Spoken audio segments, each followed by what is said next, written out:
Hello दोस्तों, नमस्कार। आपका हमारे यूट्यूब चैनल में बहुत स्वागत है। पटवारी 2025 के लिए जो अभ्यर्थी तैयारी कर रहे हैं उनके लिए हमने 100% सिलेक्शन वाला मास्टर पेपर तैयार किया गया है, जो कि बहुत ही कठिन मेहनत के साथ एक एक सवाल को छांट छांट कर बनाया गया है, जिसमें से 100% सवाल आने की पूरी पूरी संभावना है। तो आप हमारे इस पेपर को देखिए और अधिक से अधिक सॉल्व करने की कोशिश कीजिए और कमेंट के माध्यम से बताइए आपने कितने सवाल सही किए। और वीडियो को लाइक कीजिए, शेयर कीजिए। चैनल को सब्सक्राइब नहीं किया है तो चैनल को सब्सक्राइब जरूर कर लेंगे। और हमारी पटवारी से संबंधित सभी वीडियो इस चैनल पर उपलब्ध है, जिसके लिए आप हमारी प्लेलिस्ट पे जाकर के वहां से पटवारी से संबंधित सभी वीडियोस देख सकते हैं। इसके अलावा अन्य भर्तियों से संबंधित सभी जो वीडियो है हमारे चैनल पर उपलब्ध है। आप प्लेलिस्ट में जाकर वहां से अलग से अपनी पेपर के अनुसार एक एक परीक्षा के अनुसार अलग अलग वीडियोस को देखें और लाइक कीजिए, शेयर कीजिए। चैनल को सब्सक्राइब जरूर कर ले। चैनल को सब्सक्राइब करने से हमारे आने वाली वीडियो की जानकारी आपको आगे मिलती रहेगी। चलिए देखते हैं अपना आज का अपना मास्टर मॉडल पेपर। सूची 1 को सूची 2 से सम्मिलित करना है और सही उत्तर का आपको चयन करना है। यहाँ पर एक तरफ आपके शरीर के अंग दिए गए हैं और एक तरफ गहने दिए गए हैं। तो कान में कौन सा आभूषण आपका पहना जाता है? तो दोस्तों मांडलिया जो है यहाँ पर कहाँ पर पहना जाता है? यहाँ पर दोस्तों मांडलिया गले में पहना जाता है। ठीक है। अंगूठिया कहाँ पर पहना जाता है? तो अंगूठिया आपका कान में पहना जाता है। दामना आपका कहाँ पर पहना जाता है? तो अंगुलियों में दामना पहना जाता है। और कंडोरा आपका कहाँ पर पहना जाता है दोस्तों? तो ये आपका कमर में पहना जाता है। तो ये बात आपको ध्यान रखनी है। तो ए में आपका 4 हो जाएगा। तो यहाँ पर एक ही राइट आंसर हो जाएगा आपका ऑप्शन 4। ठीक है। ए में 4 एक में दिया गया है, तो यहाँ पर आपका आंसर आसानी से निकल कर आ गया। तो ये बातें आपको ध्यान रखनी है। ठीक है। और अगर आपसे पूछा जाए दोस्तों, कंडोरा के अलावा करधनी भी जो है ये भी आपकी कहाँ पर पहनी जाती है? ये भी आपकी कमर में पहनी जाती है। ठीक है। अगला सवाल देखिए, परमवीर चक्र से सम्मानित होने वाला प्रथम राजस्थानी कौन था? तो परमवीर चक्र से सम्मानित होने वाले आपके प्रथम राजस्थानी कौन थे? वो यहाँ पर पूछा गया है। मेजर शैतान सिंह, मेजर पीरू सिंह, योगेंद्र सिंह, होशियार सिंह। तो दोस्तों परमवीर चक्र से सम्मानित होने वाले आपके प्रथम राजस्थानी कौन हो जाएंगे? पीरू सिंह हो जाएंगे। ये बात आपको ध्यान रखनी है। लेकिन अगर आपसे पूछा जाए परमवीर चक्र से सम्मानित होने वाले दूसरे राजस्थानी कौन थे, तो वो आपके मेजर शैतान सिंह हो जाएंगे। तो दोनों बातें आपको ध्यान रखनी है। पीरू सिंह का जन्म कहाँ पर हुआ था दोस्तों? तो इनका जन्म जो है वो रामपुरा गांव में हुआ था, झुंझुनू जिले में। ये आपको ध्यान रखना है। झुंझुनू जिले के रामपुरा गांव में इनका जन्म हुआ था। ये बात आपको ध्यान रखनी है। और अगर आपसे पूछा जाए ये कौन सी बटालियन का हिस्सा थे, तो छठी राजपूताना बटालियन से संबंधित है। आपके छठवीं राजपूताना बटालियन जो है उससे संबंधित है। और 1948 में मरणोपरांत इनको दोस्तों परमवीर चक्र से सम्मानित किया गया था। तो मेजर पीरू सिंह यहाँ पर आपका राइट आंसर हो जाएगा। अगला सवाल देखिए, किसने राजस्थान के गांवों का भ्रमण किया तथा राजस्थान के ग्रामीण जीवन तथा समाज पर आधारित श्रृंखला मैं देखता चला गया शुरू किया? तो वेरी वेरी इंपॉर्टेंट सवाल है। मैं देखता चला गया जो श्रृंखला थी ये किसके द्वारा शुरू की गई थी? तो दोस्तों मैं आपको बता दूं, जब राजस्थान के अंदर आपका आपातकाल हुआ था, आपातकाल पड़ा था दोस्तों 1975 के आसपास की बात है आपकी। तो दोस्तों जो आपके कपूरचंद पुलिस थे, इन्होंने जो है गांव का भ्रमण किया था। तो गांव का जब इन्होंने भ्रमण किया था तो उन्होंने एक श्रृंखला निकाली, मैं देखता चला गया, ये इन्होंने शुरू की थी। तो यहाँ पर आपका राइट आंसर ऑप्शन 4 हो जाएगा। ये बात आपको ध्यान रखनी है। ठीक है। तो कपूरचंद पुलिस का संबंध अगर आपसे पूछा जाए कौन से जिले से है, तो इनका जन्म जो है वो कहाँ पर हुआ था? टोंक जिले में हुआ था। तो ये बात भी आपको ध्यान रखनी है। ठीक है। इंपॉर्टेंट सवाल है, पूछा जा सकता है। अब अगला सवाल देखिए, महान कवि सूर्यमल के बारे में निम्न में से कौन सा कथन गलत है? तो सूर्यमल मिश्रण जो है आपके महान कवि, उनके बारे में कौन सा कथन यहाँ पर गलत है? इन्होंने बूंदी के इतिहास का वर्णन किया, इनकी कविता से बहादुरी की भावना का उदय होता है, वे मेवाड़ के निवासी थे, वंश भास्कर इनका प्रसिद्ध महाकाव्य है। तो दोस्तों यहाँ पर पहली बात और आपकी दूसरी बात और यहाँ पर चौथी बात आपकी सही है। लेकिन ये मेवाड़ के निवासी नहीं थे, ये कहाँ के निवासी थे? ये आपके बूंदी के निवासी थे। और ये किसके दरबार में थे दोस्तों? तो राम सिंह के दरबार में थे। ये बात भी आपको ध्यान रखनी है। ठीक है। तो इनके द्वारा कुछ प्रसिद्ध किताबें लिखी गई है, वो आपको ध्यान रखना है। एक तो वंश भास्कर यहाँ पर दी गई है। इसके अलावा अगर आपसे पूछा जाए राम रंजाट किसके द्वारा लिखी गई है, तो राम रंजाट जो है ये भी आपके सूर्यमल मिश्रण के द्वारा लिखी गई है। और अगर आपसे पूछा जाए वीर सत्सई किसके द्वारा लिखी गई है, तो वीर सत्सई जो है वो भी आपके इनके द्वारा ही लिखी गई है। इसके अलावा बलवंत विलास जो है, कौन सी दोस्तों? बलवंत विलास, बलवंत विलास भी इनके द्वारा लिखी गई है। एक आपकी दोस्तों छंदमयुग, छंदमयुग भी एग्जाम में पूछी जाती है, ये भी आपके सूर्यमल मिश्रण के द्वारा लिखी गई है। और अगर आपसे पूछा जाए सती रासो किसके द्वारा लिखी गई है, तो सती रासो जो है और वीर सत्सई जो है वो दोनों इनके द्वारा लिखी गई है। तो छंद म्युख, बलवंत विलास, राम रंजाट, वीर सत्सई, ये सब आपके सूर्यमल मिश्रण के द्वारा लिखी गई है। और ये आपके बूंदी के महाराव राम सिंह के दरबारी कवि थे। ये बात आपको ध्यान रखनी है। इनका जन्म कब हुआ था? तो इनका जन्म 1815 में हुआ था दोस्तों। कहाँ पर हुआ था? तो बूंदी जिले के हिरना गांव में इनका जन्म हुआ था। कौन से गांव में हुआ था? हिरना गांव में इनका जन्म हुआ था। तो यहाँ पर काफी बातें मैंने आपको बता दी है। अगला सवाल देखिए, राजस्थान का एकमात्र स्थलीय उल्कापिंड प्रहार क्रेटर स्थित है। तो राजस्थान का एकमात्र स्थलीय उल्कापिंड प्रहार क्रेटर कहाँ पर स्थित है? रामगढ़ बारा, रामगढ़ अलवर, रामगढ़ शिखर, रामगढ़ झुंझुनू। तो यहाँ पर रामगढ़ बारा यहाँ पर राइट आंसर हो जाएगा। इंपॉर्टेंट सवाल है, पूछा जाता है। अब अगला सवाल देखिए, निम्न में से कौन सी मध्य अरावली की प्रमुख चोटी है जो अजमेर और जयपुर के बीच फैली हुई है? तो अजमेर और जयपुर के बीच में फैली हुई है ऐसी कौन सी चोटी हो जाएगी आपकी मध्य अरावली की? तारागढ़, रघुनाथगढ़, अचलगढ़ या दिलवाड़ा? तो ये आपकी तारागढ़ हो जाएगी दोस्तों। और इसकी ऊंचाई कितनी हो जाएगी आपकी? 873 मीटर हो जाएगी। तो ये ऊंचाई भी आपको ध्यान रखनी है। रघुनाथगढ़ आपकी कहाँ हो जाएगी? शिखर में हो जाएगी, जिसकी ऊंचाई 1055 मीटर है। अचलगढ़ आपकी सिरोही में हो जाएगी, दिलवाड़ा आपकी सिरोही में हो जाएगी। ठीक है। अगला सवाल यहाँ पर देखिए आप दोस्तों, निम्नलिखित में से कौन सी चोटी दक्षिण अरावली श्रृंखला में अवस्थित नहीं है? तो दक्षिण अरावली श्रृंखला में आपकी कौन सी चोटी अवस्थित नहीं है? शेर, दिलवाड़ा, कमलनाथ या बिलारी? तो बिलारी दोस्तों आपकी उत्तरी अरावली में स्थित है। ये बात आपको ध्यान रखनी है। कहाँ पर स्थित है? उत्तरी अरावली में स्थित है। और उत्तरी अरावली में भी कहाँ पर स्थित है अगर आपसे पूछा जाए तो दोस्तों ये कहाँ की हो जाएगी आपकी? तो ये आपकी दोस्तों हो जाएगी कोटपुतली भरौड़ की। कहाँ की हो जाएगी? कोटपुतली भरौड़ की हो जाएगी। ये बात आपको ध्यान रखनी है। कोटपुतली भरौड़ की हो जाएगी आपकी बिलारी। तो ये आपसे पूछी जा सकती है। और इसकी ऊंचाई कितनी है? तो इसकी ऊंचाई जो है वो 775 मीटर है। तो ये बात भी आपको ध्यान रखनी है। ठीक है। और दिलवाड़ा कहाँ पर हो जाएगी आपकी? तो सिरोही में हो जाएगी। शेर आपकी सिरोही में हो जाएगी। अगला सवाल देखिए, राजस्थानी भाषा का प्रथम राजनीतिक समाचार पत्र निम्नलिखित में से कौन सा था? तो राजस्थानी भाषा का प्रथम राजनीतिक समाचार पत्र कौन सा था? लोकवाणी, आगीबाण, जयभूमि, जयध्वनि? तो ये सवाल काफी बार मैंने आपको करवाया है। इसका राइट आंसर क्या हो जाएगा? आगीबाण हो जाएगा। तो राजस्थानी भाषा का प्रथम राजनीतिक समाचार पत्र आपसे पूछा जाए तो आगीबाण हो जाएगा। कहाँ से प्रकाशित हुआ था? तो ब्यावर से प्रकाशित किया गया था, जय नारायण व्यास के द्वारा। ये बात आपको ध्यान रखनी है। ठीक है। और लोकवाणी कहाँ का हो जाएगा दोस्तों? तो लोकवाणी आपका जयपुर का हो जाएगा। कहाँ का हो जाएगा लोकवाणी आपका? जयपुर का हो जाएगा। ये बात आपको ध्यान रखनी है। ठीक है। और अगर आपसे पूछा जाए जे भूमि कहाँ का हो जाएगा, तो जे भूमि भी आपका जयपुर का हो जाएगा। और ये किसके द्वारा लिखे गए हैं, तो ये भी मैं एक बार आपको बता देता हूँ, अगर एग्जामिनर पूछे तो ध्यान रखना है आपको। जो आपका लोकवाणी दोस्तों जयपुर वाला, ये किसके द्वारा निकाला गया था, तो ये देवी शंकर तिवारी के द्वारा निकाला गया था। देवी शंकर तिवारी के द्वारा निकाला गया था, ये बात आपको ध्यान रखनी है 1943 में, ठीक है। और जय भूमि जो है ये 1940 का हो जाएगा आपका। ये गुलाब चंद काला के द्वारा निकाला गया था, किसके द्वारा, गुलाब चंद काला के द्वारा ये निकाला गया था, ये बात भी आपको ध्यान रखनी है, ठीक है। अगला सवाल देखिए, राजस्थान का कौन सा मंदिर मंदिर वास्तुकला के हवेली रूप का प्रतिनिधि करता है, तो दोस्तों हवेली रूप का प्रतिनिधि बना, यानी पार्श्वनाथ मंदिर, नाथद्वारा मंदिर, पुष्कर मंदिर, नीलकंठ महादेव मंदिर, तो ये आपका नाथद्वारा मंदिर हो जाएगा, जो कि आपका राजसमंद में स्थित है, ठीक है। अगला सवाल देखिए, अर्थुना के मंडलेश्वर मंदिर का निर्माण किस राजवंश द्वारा करवाया गया, तो दोस्तों अर्थुना में जो आपके मंडलेश्वर मंदिर है उनका निर्माण किस राजवंश के द्वारा करवाया गया, इंपोर्टेंट सवाल है। पटिहार, चौहान, गुहिल या परमार, तो दोस्तों अर्थुना के जो आपके मंदिर है मंडलेश्वर मंदिर, इसका निर्माण किसने करवाया था, तो दोस्तों परमार शासक चामुंडा राज के द्वारा इसका निर्माण करवाया गया था, ये बात आपको ध्यान रखनी है। चामुंडा राज के द्वारा इसका निर्माण करवाया गया था, और इसका निर्माण जो है चामुंडा राज ने अपने पिता मंडली की स्मृति में करवाया था, तो मंडली की याद में करवाया था, अपने पिता मंडली की याद में चामुंडा राज के द्वारा इसका निर्माण करवाया गया था। और कब करवाया गया था, तो 1079 ईस्वी में करवाया गया था, ये बात आपको ध्यान रखनी है। ऑप्शन 4 यहाँ पर आपका करेक्ट हो जाएगा, ठीक है। इंपोर्टेंट सवाल है, अर्थुना पे कहां पर हो जाएंगे, तो अर्थुना पे बांसवाड़ा में हो जाएंगे। अगला सवाल देखिए, किशनगढ़ की फल्गु बाई किस नृत्य से संबंधित है, तो किशनगढ़ की जो फल्गु बाई आपकी ये किस नृत्य से संबंधित है, तो ये सब लोगों को बताइए चेरी नृत्य से संबंधित है। लेकिन यहाँ पर आपको एक बात ध्यान रखनी है दोस्तों, जो फल्गु बाई है ये काफी बार एग्जाम में आ चुकी है। अब आपको ध्यान क्या रखना है, दो एक्स्ट्रा नाम यहाँ पर आपको ध्यान रखने पड़ेंगे, ये आपके एग्जाम में पूछे जा सकते हैं। एक नाम आपको ध्यान रखना है मोहन सिंह गौड़, मोहन सिंह गौड़ जो है इनका संबंध किससे हो जाएगा, चेरी नृत्य से हो जाएगा, तो मोहन सिंह गौड़ का संबंध आपका चेरी नृत्य से है। और एक नाम आपको ध्यान रखना है सुनीता रावत, तो मोहन सिंह गौड़ और आपका सुनीता रावत जो है इनका संबंध जो है चेरी नृत्य से हो जाएगा, ये बात आपको ध्यान रखनी है, मोहन सिंह गौड़ और सुनीता रावत। अब अगला सवाल देखिए, पुरुषों और महिलाओं द्वारा किया जाने वाला निम्नलिखित में से कौन सा नृत्य सिरोही क्षेत्र के गरासिया जनजाति का प्रसिद्ध नृत्य है, तो गरासिया जनजाति का प्रसिद्ध नृत्य कौन सा हो जाएगा, तेरह थाली, अग्नि नृत्य, पव नृत्य या वाला नृत्य, यहाँ का वाला नृत्य हो जाएगा, ये बात आपको ध्यान रखनी है। और ये आपका बिना वाद्य यंत्रों के किया जाता है, तो बिना वाद्य यंत्रों के आपका दोस्तों वाला नृत्य किया जाता है। तेरह थाली नृत्य कामरिया जाति की महिलाओं के द्वारा किया जाता है रामदेव जी की स्मृति में। वम नृत्य आपका भरतपुर अलवर में किया जाता है जब फसलों का आगमन होता है, फसलों की कटाई होती है उस समय। और अग्नि नृत्य जसनाती संप्रदाय के द्वारा किया जाता है, ये बात आपको ध्यान रखनी है। अब अगला सवाल देखिए, सूची 1 को सूची 2 से सम्मिलित करना है दोस्तों। यहाँ पर आपके लोक देवता दिए गए हैं और यहाँ पर जन्म स्थान दिया गया है। तेजाजी का जन्म कहाँ पर हुआ था, परबतसर नागौर में हुआ था, तो ए में आपका 4 हो जाएगा। गोगा जी का जन्म कहाँ पर हुआ था, ददरेवा चूरू में हुआ था, तो बी में आपका 3 हो जाएगा। ए में 4, बी में 3, एक ही ऑप्शन में दिया गया है। तल्लीनाथ जी का जन्म पांचोटा जालोर में हुआ था, कहाँ पर हुआ था, पांचोटा जालोर में हुआ था। बाबू जी का जन्म आपका कुलमंड जोधपुर में हुआ था, तो ये बात भी आपको ध्यान रखनी है। यहाँ पर आपका राइट आंसर ऑप्शन 3 हो जाएगा, ठीक है। बाबू जी की घोड़ी का नाम अगर आपसे पूछा जाए तो लीलन घोड़ी हो जाएगी, ये बात आपको ध्यान रखनी है, ठीक है। अगला सवाल देखिए, लोक देवता तेजाजी महाराज का पवित्र स्थान बांसी दुगारी जो है ये कहाँ पर स्थित है, तो दोस्तों बांसी दुगारी जो है ये तेजाजी जो महाराज जो है इनका प्रसिद्ध स्थान है, तो ये कहाँ पर हो जाएगा, आपका बूंदी में हो जाएगा, ये बात आपको ध्यान रखनी है। तो ब से बांसी दुगारी हो जाएगा, ब से आपका बूंदी हो जाएगा। अगला सवाल देखिए, मंडन द्वारा निम्नलिखित किन पुस्तकों की रचना की गई थी, तो मंडन के द्वारा किन पुस्तकों की रचना की गई है ये आपको बताना है। राजवल्लभ, रूपावतार, देवमूर्ति प्रकरण, वास्तुसार, तो दोस्तों भैया राजवल्लभ जो है ये मंडन के द्वारा लिखी गई थी, देवमूर्ति प्रकरण मंडन के द्वारा लिखी गई थी, वास्तुसार भी आपके मंडन के द्वारा लिखी गई थी, और रूपावतार जो है ये भी आपकी किसकी हो जाएगी, मंडन की हो जाएगी। तो यहाँ पर 1, 2 और 3, 4 यानी राइट आंसर आपका ऑप्शन 1 हो जाएगा, ये बात आपको ध्यान रखनी है। अगला सवाल देखिए, एक और इंपोर्टेंट सवाल आपके सामने है, जिला आपदा प्रबंधन समिति प्राधिकरण का अध्यक्ष कौन होता है, तो जिला आपदा प्रबंधन प्राधिकरण का अध्यक्ष आपका कौन होता है, पुलिस अधीक्षक, आयुक्त नगर निगम, सीईओ, जिला परिषद, जिला कलेक्टर, तो यहाँ पर जिला कलेक्टर हो जाएगा, ये बात आपको ध्यान रखनी है। अगला सवाल देखिए, राजस्थान राज्य में पंचायती राज व्यवस्था में महिलाओं के लिए आरक्षण का प्रतिशत कितना है, तो दोस्तों राजस्थान राज्य में जो पंचायती राज व्यवस्था है उसमें महिलाओं का आरक्षण का प्रतिशत कितना है ये आपसे पूछा गया है, तो बताइए दोस्तों इसका आंसर क्या होगा, 40%, 45%, 50% या फिर आपका 33%, तो बताइए दोस्तों इसका राइट आंसर क्या हो जाएगा आपका, तो यहाँ पर कितना परसेंट आरक्षण है, 33%, ऑप्शन 4 यहाँ पर आपका करेक्ट हो जाएगा। अगला सवाल देखिए, राजस्थान सूचना आयोग का गठन कब हुआ, तो राजस्थान सूचना आयोग का गठन जो है दोस्तों ये आपका कब हुआ था, तो ये 18 अप्रैल 2006 को हुआ था, ऑप्शन 3 यहाँ पर आपका करेक्ट हो जाएगा। एक बात यहाँ पर आपको ध्यान रखनी है दोस्तों, अगर एग्जामिनर आपसे पूछे राज्य सूचना आयोग जो है इसका गठन जो है ये कौन से अध्याय के तहत और कौन सी धारा के तहत किया गया है, तो 415 आपको ध्यान रखना है, यानी अध्याय 4 की धारा 15 के तहत इसका गठन किया गया था, ये बात आपको ध्यान रखनी है, ठीक है। अध्याय 4 की धारा 15 के तहत राज्य सूचना आयोग का गठन किया गया था, राजस्थान सूचना आयोग का 18 अप्रैल 2006 को। एक डेट आपको 13 अप्रैल भी देखने को मिलती है दोस्तों, 13 अप्रैल 2006 को, तो उस दिन प्रकाशन हुआ था, वो बात भी आपको ध्यान रखना है। अगला सवाल देखिए, राजस्थान में राज्यपाल लोकायुक्त की नियुक्ति के लिए निम्न में से किसके साथ परामर्श करता है, तो लोकायुक्त जो है दोस्तों जब इनकी नियुक्ति की जाती है तो एक समिति की सिफारिश पर की जाती है, तो उस समिति में कौन कौन होते हैं ये यहाँ पर पूछा गया है, राज्यपाल किनसे परामर्श करता है, तो जब भी लोकायुक्त के बारे में आपसे पूछा जाए तो लोकायुक्त आपके दिमाग में आ जाना चाहिए, उच्च न्यायालय का मुख्य न्यायाधीश यहाँ पर जरूर होगा, ठीक है। लोकायुक्त जब भी पूछा जाए उच्च न्यायालय का मुख्य न्यायाधीश जरूर होगा, और मानवाधिकार में आपका उच्च न्यायालय का मुख्य न्यायाधीश नहीं होता है, वहाँ पर गृह मंत्री होता है, ठीक है। और वहाँ पर विधानसभा का अध्यक्ष होता है, प्रतिपक्ष का नेता होता है और सीएम होता है, लेकिन यहाँ पर सीएम रहेगा, विधानसभा में प्रतिपक्ष का नेता रहेगा और उच्च न्यायालय का मुख्य न्यायाधीश रहेगा, ऑप्शन 4 यहाँ पर आपका करेक्ट हो जाएगा, ये बात आपको ध्यान रखनी है, ठीक है।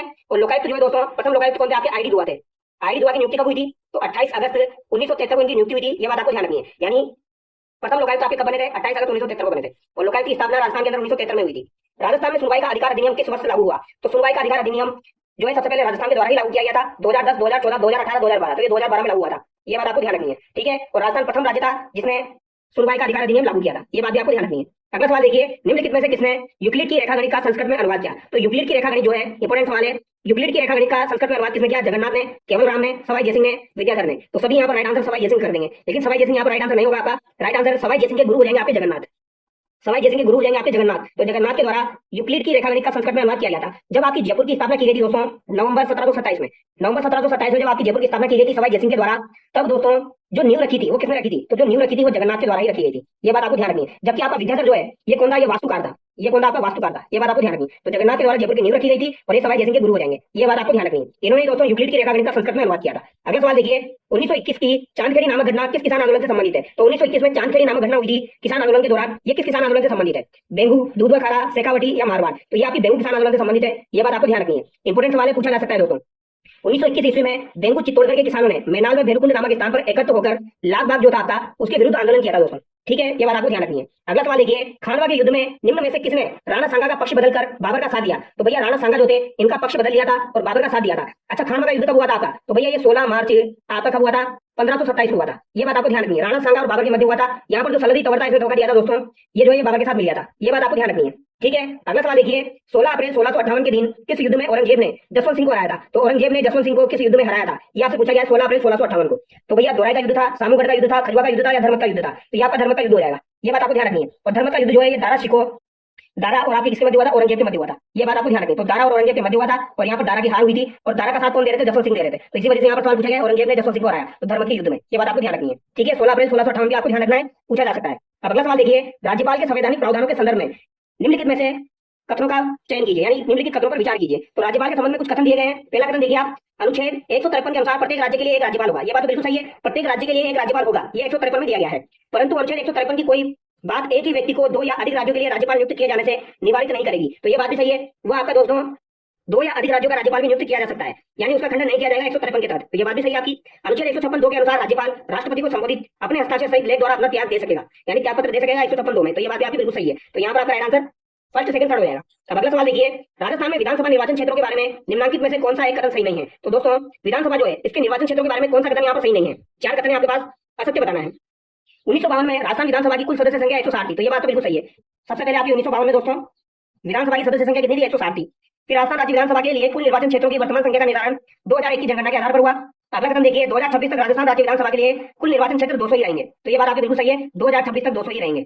ठीक है, राजस्थान राज्य विधानसभा के लिए कुल निर्वाचन क्षेत्र 200 है। तो ये बात भी सही है, यानी कि ऑप्शन 2 यहाँ पर आपका गलत हो जाएगा, क्योंकि यहाँ पर जनगणना 2001 के अनुसार नहीं होगा, 1971 के अनुसार होगा। तो ये बात आपको ध्यान रखनी है। ठीक है, अगला सवाल देखिए, राजस्थान विधानसभा द्वारा पारित विधेयक को राज्यपाल द्वारा पुनः विचार के लिए लौटाए जाने पर वह विधेयक सदन के सम्मुख पुनः रखने के लिए अधिकृत है। तो भैया राज्यपाल के पास विधेयक गया, अब उसने क्या किया? पुनः विचार के लिए लौटा दिया। तो उस विधेयक को सदन के सम्मुख रखने के लिए कौन व्यक्ति अधिकृत है? तो ये कौन हो जाएगा आपका? विधानसभा का अध्यक्ष, नेता प्रतिपक्ष, मुख्यमंत्री या मुख्य सचेतक? तो ये आपका विधानसभा का अध्यक्ष हो जाएगा। ऑप्शन 1 यहाँ पर आपका बिल्कुल करेक्ट हो जाएगा।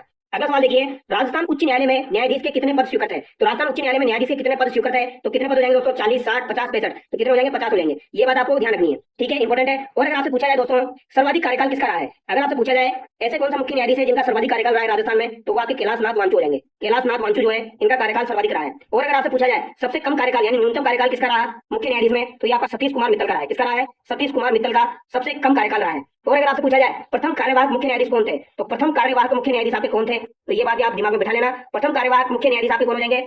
जे.एम. पांचाल हो जाएंगे। जे.एम. पांचाल जो है ये आपके प्रथम कार्यवाहक मुख्य न्यायाधीश हो जाएंगे राजस्थान के। सबसे ज्यादा कार्यकाल कैलाशनाथ वांचू का रहा है, सबसे कम कार्यकाल सतीश कुमार का रहा है। ठीक है, अगला सवाल देखिए, राजस्थान निवेश प्रोत्साहन योजना 2024 के संदर्भ में निम्न कथनों पर विचार कीजिए। तो दोस्तों निवेश प्रोत्साहन योजना 2024 जो है उसके संदर्भ में कुछ कथन दिए गए हैं। स्टैंडर्ड सर्विसेज पैकेज में प्रोत्साहन के लिए निवेश की न्यूनतम सीमा घटाकर 25 करोड़ रुपए की गई है। तो ये बात बिल्कुल सही है दोस्तों। इसके अंतर्गत महिलाओं द्वारा संचालित स्टार्टअप को 2 साल के लिए 100% FGST में छूट प्रदान की जाएगी। तो ये बात भी आपकी बिल्कुल सही है। तो यहाँ पर दोनों कथन आपके सही हो जाएंगे। अगला सवाल देखिए, निम्नलिखित को सम्मिलित कीजिए। तो यहाँ पर कुछ मिशन दिए गए हैं और उनका संबंध आपको बताना है। मिशन मधुवारी का संबंध आपका किससे हो जाएगा? डायबिटीज से हो जाएगा। टाइप 1 डायबिटीज से बचाव हेतु। तो फर्स्ट में आपका क्या हो जाएगा? बी हो जाएगा। ठीक है, फर्स्ट में बी आपका दोस्तों एक ही ऑप्शन में दिया गया है। तो यहाँ पर राइट आंसर आपका निकल गया ऑप्शन 2। ठीक है, जीरो डोज क्रियान्वयन योजना जो है इसका संबंध किससे हो जाएगा? टीकाकरण को आधार प्रदान करने के लिए हो जाएगा। ऑपरेशन गरिमा जो है किससे संबंधित है? महिला सुरक्षा जागरूकता से संबंधित है। ऑपरेशन सवेरा आता नशे के विरुद्ध संबंधित है। तो ये बात आपको ध्यान रखनी है। जीरो डोज क्रियान्वयन आपका टीकाकरण को आधार प्रदान करने के लिए है। तो ये इंपोर्टेंट है, ये ध्यान रखना है। अगला सवाल देखिए, भारत वन स्थिति रिपोर्ट 2023 के अनुसार जो राजस्थान का वृक्षावरण है, राजस्थान का वृक्षावरण कितना है? वृक्षावरण राजस्थान का कितना हो जाएगा दोस्तों? तो राजस्थान का वृक्षावरण 10,841.12 वर्ग किलोमीटर है, जो राजस्थान के कुल भौगोलिक क्षेत्र का कितना प्रतिशत है? तो कुल वृक्षावरण जो है वो 10,841 है। तो ये कितना प्रतिशत है राजस्थान का जो अपना टोटल भौगोलिक क्षेत्र है उसका? तो 3.16% है। ऑप्शन 2 यहाँ पर आपका करेक्ट हो जाएगा। लेकिन अगर आपसे पूछा जाए वृक्ष और वन दोनों का मिलकर बताओ तो ये कितना हो जाएगा? आपका 8% हो जाएगा। ये बात भी आपको ध्यान रखनी है। अब यहाँ पर आप बोलोगे सर इनको एक बार ढंग से बता दो, तो मैं आपको बता देता हूँ 8% का मतलब कितना हो गया? ये हो गया आपका 27,389 किलोमीटर स्क्वायर। ये वृक्ष प्लस वनों का हो जाएगा आपका। ठीक है 8%। लेकिन अगर आपसे पूछा जाए ओनली 1 आवर का बता दो भैया, तो ओनली 1 आवर का आप देख लो ना, 8 में से 3.16 माइनस कर दो तो यहाँ पर 4.84% आ जाएगा। और अगर इसको आप क्षेत्र में कन्वर्ट करोगे तो यहाँ पर 16,548 हो जाएगा। ये बात आपको ध्यान रखनी है। मैंने वन स्टडी रिपोर्ट आज ही आपके टेलीग्राम पर अपलोड की थी, उसका वीडियो अपलोड किया था, लगभग 10,000 बच्चों ने उसको देख लिया है। आप भी देख लीजिए, मैंने काफी शानदार तरीके से 15 मिनट के अंदर वो वीडियो कंप्लीट किया है। अगर आप उस वीडियो को देख लेते हैं तो आपका जो वन स्टडी रिपोर्ट का सवाल है वो गलत नहीं होगा दोस्तों।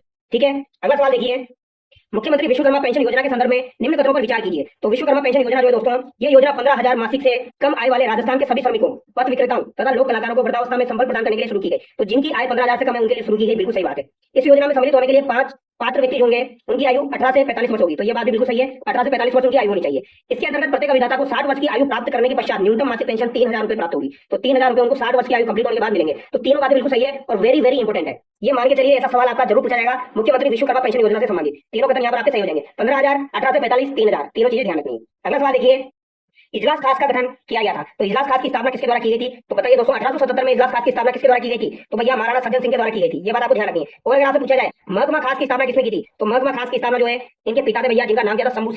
शंभू सिंह के द्वारा की गई थी। ये बात आपको ध्यान रखनी है। ठीक है, 1869 के आसपास की गई थी आपकी महकमा खास की स्थापना। अब अगला सवाल देखिए, साइंस का सवाल है दोस्तों आपका, निम्न में से कौन सा एंजाइम अग्नाशय द्वारा स्त्रावित नहीं होता है? तो कौन सा एंजाइम जो है वो अग्नाशय द्वारा स्त्रावित नहीं होता है? Renin, lipase, trypsin, amylase. तो ये आपका रेनिन जो है ये अग्नाशय के द्वारा स्त्रावित नहीं होता है। अगला सवाल देखिए, बच्चों में विटामिन डी की कमी से होने वाला रोग है। तो विटामिन डी की कमी से कौन सा रोग होता है दोस्तों? तो यहाँ पर रिकेट्स रोग होता है। ऑप्शन 2 यहाँ पर आपका करेक्ट हो जाएगा। ये विटामिन ए की कमी से होता है, ये विटामिन डी की कमी से होता है और ये आपका विटामिन सी की कमी से होता है। अगला सवाल देखिए, क्षय रोग का रोग जनक है, यानी क्षय रोग मतलब टीबी का जो रोग जनक है वो क्या हो जाएगा आपका? तो टीबी का रोग जनक क्या हो जाएगा दोस्तों? टीबी को क्या बोला जाता है? ट्यूबर बोला जाता है। तो ये आपका मिल गया दोस्तों यहाँ पर, ट्यूबरकुलोसिस, माइकोबैक्टीरियम ट्यूबरकुलोसिस। ऑप्शन का यहाँ पर आपका करेक्ट हो जाएगा। ठीक है, विब्रियो कोलोरेरी जो है ये हैजा से संबंधित है, ये आपको ध्यान रखना है। ठीक है, अगला सवाल देखिए, निम्न में से किस यौगिक को कास्टिक सोडा के रूप में जाना जाता है? तो कास्टिक सोडा के रूप में किसे जाना जाता है? तो यहाँ का राइट आंसर NaOH हो जाएगा। इसे कास्टिक सोडा के रूप में जाना जाता है। ये आपका नमक का फॉर्मूला हो जाएगा, ये बात आपको ध्यान रखनी है। बेकिंग सोडा का फॉर्मूला NaCO3 हो जाएगा, सोडियम बाइकार्बोनेट, वो आपको ध्यान रखना है। और एक होता है आपका Na2CO3.10H2O, वो आपका किसका हो जाएगा दोस्तों?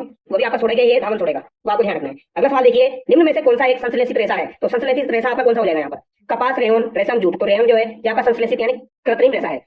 अगला सवाल देखिए, प्रकाश का अधिकतम वेग होता है। तो प्रकाश का अधिकतम वेग निर्वात में, कांच में, वायु में, पानी में। तो प्रकाश का अधिकतम वेग जो है वो 3 × 10⁸ मीटर पर सेकंड होता है और वो किसमें होता है? आपका निर्वात में होता है। ये बात आपको ध्यान रखनी है। अगला सवाल देखिए, निम्न में से असंगत युग्म का चयन कीजिए। तो निम्न में से असंगत युग्म का आपको चयन करना है दोस्तों, इंपॉर्टेंट सवाल है, हो सकता है ऐसा सवाल आपको एग्जाम में देखने को मिले। गेहूं का वानस्पतिक नाम क्या हो जाएगा आपका? टिट्रिकम एस्टिवम हो जाएगा। टिट्रिकम एस्टिवम हो जाएगा, बिल्कुल सही दिया गया है। मटर का पाइमस सटाइवम हो जाएगा, ये भी बिल्कुल सही दिया गया है। मक्का का मैंगीफेरा इंडिका दिया गया, ये गलत हो जाएगा। मैंगीफेरा इंडिका जो है दोस्तों ये किसका हो जाएगा? ये आम का हो जाएगा। किसका हो जाएगा? आम का हो जाएगा। और चावल का आपका ओराइजा सटाइवा हो जाएगा, ये भी बिल्कुल सही दिया गया है। तो मक्का का क्या हो जाएगा? अगर मक्का का आपसे पूछ लिया जाए तो क्या करोगे दोस्तों? तो मक्का का आपका क्या हो जाएगा? जिया मेज हो जाएगा। क्या हो जाएगा दोस्तों? जिया मेज, ये आपको ध्यान रखना है। अगला सवाल देखिए, भारतीय संविधान में वर्णित आपातकालीन उपबंध कहां से ग्रहण किए गए हैं? तो भारतीय संविधान में आपातकालीन उपबंध कहां से ग्रहण किए गए हैं? जर्मनी के वाइमर संविधान से, भारत शासन अधिनियम 1935 से, आयरलैंड के संविधान से, दक्षिण अफ्रीका के संविधान से। तो दक्षिण अफ्रीका के संविधान से तो संविधान संशोधन लिया गया है दोस्तों। ठीक है, आयरलैंड से आपका क्या लिया गया है? नीति निर्देशक तत्व लिए गए हैं। आयरलैंड से नीति निर्देशक तत्व लिए गए हैं आपके। तो यहाँ पर राइट आंसर आपका भारत शासन अधिनियम 1935 हो जाएगा। अच्छा, यहाँ पर ये राइट आंसर क्यों हुआ? तो मैं आपको बता देता हूँ दोस्तों, यहाँ पर पूछा गया है भारतीय संविधान में वर्णित आपातकालीन उपबंध कहां से लिए गए हैं? तो भारत शासन अधिनियम 1935 से लिए गए। लेकिन अगर आपसे पूछा जाए, मैं फिर से क्लियर कर रहा हूँ, लेकिन अगर आपसे पूछा जाए दोस्तों, आपातकाल के समय जो मूल अधिकारों का स्थगन किया जाता है वो कहां से लिया गया है? तो आपातकाल के समय, आपातकाल जो होता है उसके समय जब मूल अधिकारों का निलंबन किया जाता है या मूल अधिकारों को स्थगित किया जाता है आपातकाल के समय, तो ये स्थगन वाला आपातकाल के समय कहां से लिया गया है? तो यहाँ पर जर्मनी से लिया गया है। तो ये बात आपको ध्यान रखनी है। ठीक है, अगला सवाल देखिए, कि संविधान संशोधन के माध्यम से संपत्ति के अधिकार को मूल अधिकारों की श्रेणी से निकालकर विधिक अधिकार बना दिया गया। तो भैया संपत्ति का जो अधिकार था उसको मूल अधिकार बनाया गया था आपका 44वें संविधान संशोधन के तहत। ये बात आपको ध्यान रखनी है। 44वां संविधान संशोधन 1978 जो हुआ था उसके तहत संपत्ति का अधिकार जो है उसको 300 में डाल दिया गया और विधिक अधिकार बना दिया गया, यानी कानूनी अधिकार बना दिया गया। अगला सवाल देखिए, भारतीय संविधान में मूल कर्तव्य की समिति की सिफारिश पर जोड़े गए। तो भारतीय संविधान में मूल कर्तव्य की समिति की सिफारिश पर जोड़े गए, स्वर्ण सिंह समिति की सिफारिश पर जोड़े गए थे। ये बात आपको ध्यान रखनी है। अगला सवाल देखिए, अच्छा अभी अगर पूछा जाए अभी टोटल मूल कर्तव्य कितने आपके? 11 है और 11 के 11 मूल कर्तव्य याद करके जाने दोस्तों, 11 के 11 आपसे पूछे जा सकते हैं। ठीक है, ये आपको ध्यान रखना है। स्वर्ण सिंह समिति का गठन कब किया गया था? तो स्वर्ण सिंह समिति जो है दोस्तों इसका गठन जो है आपका तब किया गया था, अगर आपसे पूछा जाए तो ये भी आपको ध्यान रखना है। ये आपका शायद 1976 में किया गया था। एक बार आप इसको देख लेना चेक करके, 1976 में जोड़ा गया था, 1976 में किया गया था। और यहाँ पर एक और बात आपको ध्यान रखनी है दोस्तों, ये जो आपके मूल कर्तव्य है ये कहाँ पर दिए गए हैं? तो ये आपके दोस्तों कहाँ पर दिए गए हैं? आपके 4A में दिए गए हैं। ये बात आपको ध्यान रखनी है। ठीक है, 4 में नहीं दिए गए, 4 में नीति निर्देशक तत्व हो जाएंगे आपके, 4A में आपके मूल कर्तव्य हो जाएंगे, जिनको 51A में जोड़ा गया था। ठीक है, और अभी कितने हो जाएंगे? 11 हो जाएंगे। अगला सवाल देखिए, भारतीय संविधान के किस अनुच्छेद में राष्ट्रपति की अध्यादेश जारी करने की शक्ति वर्णित है? तो राष्ट्रपति की अध्यादेश जारी करने की शक्ति जो है वो 123 में वर्णित है और राज्यपाल की 213 में वर्णित है। ये बात आपको ध्यान रखनी है। अगला सवाल देखिए, राज्यसभा सदस्यों के संदर्भ में निम्न में से असत्य कथन कौन सा है? तो असत्य कथन बताना है, राज्यसभा के 1/3 सदस्य प्रति दूसरे वर्ष सेवानिवृत्त हो जाते हैं। तो बिल्कुल सही बात है। भारतीय संविधान में राज्यसभा सदस्यों की पदावधि 6 वर्ष निर्धारित की गई है। राज्यसभा में निर्वाचन के लिए न्यूनतम आयु 30 वर्ष होनी चाहिए। तो ये बात भी सही है। और यहाँ पर दिया गया है उपयुक्त सभी कथन आपके सत्य है। तो बट यहाँ पर आपका जो दूसरा कथन है उसमें गलत है। ये बात आपको ध्यान रखनी है, क्योंकि भारतीय संविधान में राज्यसभा के सदस्यों की पदावधि का वर्णन है ही नहीं। भारतीय संविधान के अंतर्गत नहीं है। ये वर्णन जो है आपका 6 वर्ष का, ये आपका लोक प्रतिनिधित्व अधिनियम जो है 1951 उसमें वर्णित है। तो ये बात आपको ध्यान रखनी है, ये आपका गलत हो जाएगा। अगला सवाल देखिए, निम्न में से कौन सी संघीय सरकार की विशेषता नहीं है? तो संघीय सरकार की विशेषता कौन सी नहीं है? शक्तियों का विभाजन, स्वतंत्र न्यायपालिका, संसद की सर्वोच्चता, द्विसदनीय विधायिका। तो संसद की सर्वोच्चता जो है वो यहाँ पर इसकी विशेषता नहीं है। इसकी विशेषता क्या हो जाएगी? आपकी संविधान की सर्वोच्चता हो जाएगी। ये बात आपको ध्यान रखनी है। संविधान सभा में जवाहरलाल नेहरू द्वारा उद्देश्य प्रस्ताव कब पेश किया गया? तो उद्देश्य प्रस्ताव कब पेश किया गया था? तो ये आपका दोस्तों 13 दिसंबर 1946 को पेश किया गया था और 22 जनवरी आपका 1947 को इसको स्वीकार कर लिया गया। ये बात आपको ध्यान रखनी है। अगला सवाल देखिए, निम्नलिखित को सुमेलित कीजिए। यहाँ पर आपके इंडियन हिस्ट्री के सवाल आ चुके हैं। आलमगीरपुर दिया गया है, रोपड़ दिया गया है, हड़प्पा और बनावली दिया गया है। तो यहाँ पर सुमेलित करना है दोस्तों। अब आपकी जानकारी ये बता दूं, रोपड़ जो है ये कहाँ पर है? पंजाब में। तो पंजाब में कौन सी नदी आ जाएगी? आपकी सतलज आ जाएगी। तो सेकंड में तो आपका डी हो गया, सेकंड में डी के ऑप्शन में दिया गया है, तो ऑप्शन 2 यहाँ पर आपका करेक्ट हो जाएगा। हड़प्पा जो है दोस्तों ये आपकी पाकिस्तान में हो जाएगी, तो ये रावी नदी के किनारे हो जाएगी आपकी। ठीक है, आलमगीरपुर जो है ये कहाँ पर हो जाएगी आपकी? तो ये हिंद नदी के किनारे हो जाएगी आपकी, और आलमगीरपुर कहाँ पर हो जाएगी आपकी? यूपी में हो जाएगी। ठीक है, और बनावली आपकी सरस्वती नदी के किनारे हो जाएगी, और बनावली जो है ये कहाँ पर हो जाएगी आपकी? तो बनावली जो है ये हरियाणा की हो जाएगी। बनावली कहाँ की हो जाएगी? हरियाणा की हो जाएगी। ये आपको ध्यान रखना है। अगला सवाल देखिए, मौर्य प्रशासन में राजकीय कोषागार के संरक्षक अधिकारी को किस नाम से जाना जाता था? तो मौर्य प्रशासन में राजकीय कोषागार के संरक्षक अधिकारी को संघीदाता के नाम से जाना जाता था। ये आपको ध्यान रखना है।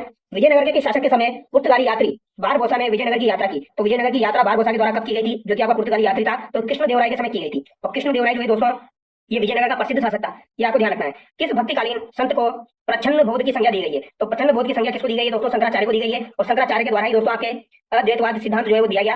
यानी ये भी आपको ध्यान रखना है दोस्तों, अद्वैतवाद दर्शन का प्रतिपादन किसने किया था? ये शंकराचार्य ने किया था। अगला सवाल है, अंग्रेजों द्वारा भारत में सर्वप्रथम द्वैध शासन प्रणाली कहाँ लागू की गई? तो सर्वप्रथम द्वैध शासन प्रणाली आपकी बंगाल में लागू की गई थी। ये बात आपको ध्यान रखनी है। और ये 1765 में किसने लागू की थी? लॉर्ड क्लाइव ने लागू की थी। लॉर्ड क्लाइव जो था उसने लागू की थी दोस्तों। किसने लागू की? आपकी लॉर्ड क्लाइव ने लागू की थी, लेकिन हटा दी थी बाद में किसने? तो 1772 में किसने हटा दी थी दोस्तों? 1765 में लागू की, 1772 में वॉरेन हेस्टिंग्स जो था उसने हटा दी थी दोस्तों। वॉरेन हेस्टिंग्स जो था इसने हटा दी थी। ये बात आपको ध्यान रखनी है। अगला सवाल देखिए, लखनऊ में 1857 के विद्रोह का नेतृत्व किसने किया था? तो लखनऊ में 1857 के विद्रोह का नेतृत्व किसने किया था? बहादुर शाह जफर, बेगम हजरत महल, वीर कुंवर सिंह, नाना साहब। तो किसके द्वारा किया गया था दोस्तों? बेगम हजरत महल के द्वारा लखनऊ का जो है वो नेतृत्व किया गया था 1857 के समय। नाना साहब ने कहाँ का नेतृत्व किया था? तो नाना साहब ने तो भैया कहाँ का नेतृत्व किया था? कानपुर का किया था। नाना साहब ने तो कानपुर का किया था। और वीर कुंवर सिंह ने कहाँ का किया था? तो वीर कुंवर सिंह ने जगदीशपुर का किया था। वीर कुंवर सिंह ने जगदीशपुर का किया था। और बहादुर शाह जफर ने कहाँ का किया था? तो इन्होंने तो दिल्ली का किया था। ये बात आपको ध्यान रखनी है। अगला सवाल देखिए, विदेशी वस्तुओं के बहिष्कार का विचार सर्वप्रथम किस पत्र में प्रस्तुत किया गया? तो यहाँ का विदेशी वस्तुओं का बहिष्कार का विचार सर्वप्रथम किस पत्र में प्रकाशित किया गया? संजीवनी में। ये आपको ध्यान रखना है। अगला सवाल देखिए, भारत में सबसे लंबी समुद्री तटरेखा वाला राज्य कौन सा है? तो सिंपल सा सवाल है, यहाँ पे गुजरात हो जाएगा। गुजरात जो है ये सबसे लंबी समुद्री तटरेखा रखता है, गोवा सबसे कम रखता है। अगला सवाल देखिए, भारत में स्थित किस पठार को पठारों का पठार कहा जाता है? तो भैया पठारों का पठार प्रायद्वीपीय पठार, ऑप्शन 3 यहाँ पे आपका करेक्ट हो जाएगा। अगला सवाल देखिए, केरल में स्थित लेगुन झील को भारत की सबसे लंबी झील माना जाता है। तो केरल में स्थित लेगुन झील को भारत की सबसे लंबी झील माना जाता है। केरल में कौन सी जाएगी आपकी? अष्टमुड़ी, वेम्बनाथ, पुलिकट या सप्तम कोटला? तो बताइए दोस्तों, यहाँ पर आपका राइट आंसर क्या हो जाएगा? ये आपको बताना है। ठीक है, अष्टमुड़ी है, वेम्बनाथ है, सप्तम कोटला है, पुलिकट है। तो अष्टमुड़ी, वेम्बनाथ और सप्तम कोटला जो है ये आपकी केरल की झील है दोस्तों। ठीक है, कहाँ की झील हो जाएगी? आपकी केरल की झील हो जाएगी। और इसमें भी सबसे लंबी कौन सी हो जाएगी? आपकी वेम्बनाथ हो जाएगी। ये आपको ध्यान रखना है। ठीक है, पुलिकट झील जो है ये तो आपकी आंध्र प्रदेश और तमिलनाडु के तट पर स्थित है। ये आपको ध्यान रखना है। अगला सवाल देखिए, भारत में ज्वारी वनस्पति किस क्षेत्र में पाई जाती है? तो भारत में ज्वारी वनस्पति गंगा, ब्रह्मपुत्र डेल्टा, अंडमान निकोबार, कच्छ तीनों जगह पाई जाती है। ऑप्शन 4 यहाँ पर आपका करेक्ट हो जाएगा। ये बात आपको ध्यान रखनी है। ठीक है, अगला सवाल है, स्वतंत्र भारत की पहली बहुउद्देशीय परियोजना कौन सी थी आपकी? तो दामोदर घाटी परियोजना हो जाएगी, जो कि टेनिसी नदी पर आधारित थी। ये आपको ध्यान रखना है। पर्यावरण सुरक्षा हेतु विश्वव्यापी स्तर पर प्रथम प्रयास किस सम्मेलन में किया गया? तो पर्यावरण सुरक्षा के लिए प्रथम प्रयास किस सम्मेलन में किया गया था? जेनेवा प्रोटोकॉल, वियना सम्मेलन, मॉन्ट्रियल प्रोटोकॉल, स्टॉकहोम सम्मेलन। तो यहाँ पर स्टॉकहोम सम्मेलन हो जाएगा। इसमें दोस्तों पर्यावरण संबंधी जो है वो प्रथम प्रयास किए गए थे। ये बात आपको ध्यान रखनी है।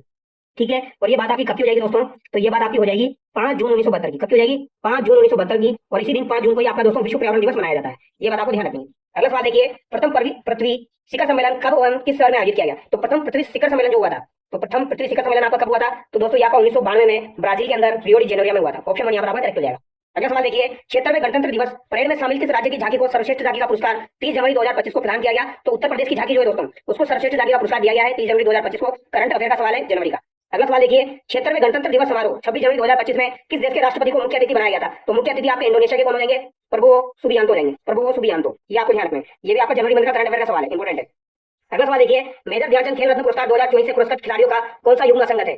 तो यहाँ पर डी गुके शतरंज बिल्कुल सही है, मनु भाकर निशानेबाजी बिल्कुल सही है, प्रवीण कुमार कुश्ती गड़बड़ हो गई भैया, प्रवीण कुमार कुश्ती नहीं होगा। प्रवीण कुमार जो है आपके एथलेटिक्स से संबंधित है, ये आपके ऊंची कूद से संबंधित है दोस्तों। एथलेटिक्स ऊंची कूद से संबंधित है। हरमनप्रीत का संबंध हॉकी से हो जाएगा, बिल्कुल सही है। तो प्रवीण कुमार आपको ध्यान रखना है। ठीक है, और इन चारों को दोस्तों यहाँ पर मेजर ध्यानचंद खेल रत्न पुरस्कार दिया गया है। अगला सवाल देखिए, वीडी सावरकर पर रहस्यों का उद्घाटन करती पुस्तक, तो वीडी सावरकर के रहस्यों का उद्घाटन करती पुस्तक the new icon Savarkar and the facts के लेखक कौन है? तो ये अरुण सोरी हो जाएंगे। कौन हो जाएंगे? अरुण सोरी हो जाएंगे। अगला सवाल देखिए, इसरो ने अपने 100वें मिशन के अंतर्गत किस सैटेलाइट को लॉन्च किया? तो 100वें मिशन के अंतर्गत कौन सा सैटेलाइट लॉन्च हुआ है आपका? वेरी वेरी इंपॉर्टेंट सवाल है, पूछा जा सकता है दोस्तों, ध्यान रखना है।